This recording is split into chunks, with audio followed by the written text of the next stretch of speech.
5:44 na mga kapatid ang umaga. Araw tayo ng Linggo. Dito tayo sa likod.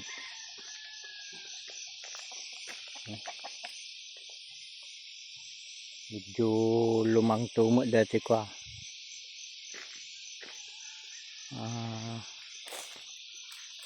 Ito balangig kangkong.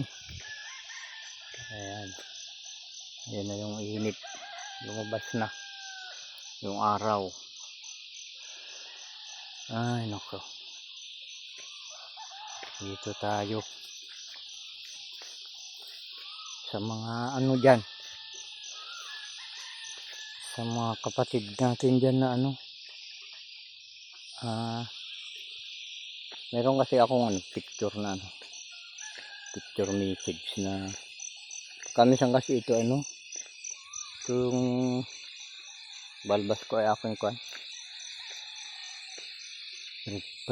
pitin kung sa Ilocano.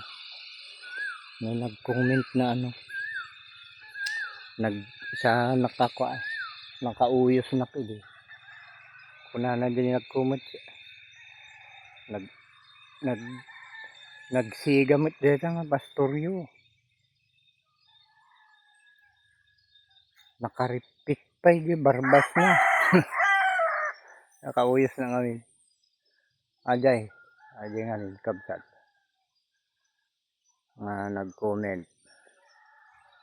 Nagbasa ka Bible, lumawa ti kapanununtam TJ Bible ngamin kuna na ti ama tayo di Apocalypse 21:5 ginagawa kong bago ang lahat ng mga bagay. Ayun, tandaan mo yun, Apocalypse 21:5. Tingnan nyo yung kwan, tingnan nyo yung panahon, binabago pati yung mga pati yung mga pagtuturo, yung mga simbahan na sinasabi nilang bahay ng Diyos. Hindi yan bahay ng Diyos mga kapatid, hindi yan tahanan ng Diyos. Ang tahanan ng Diyos, Espiritu Santo, ay tayong mga tao. Tingnan nyo yung mga yung mga pastor ng mga disinte, diba?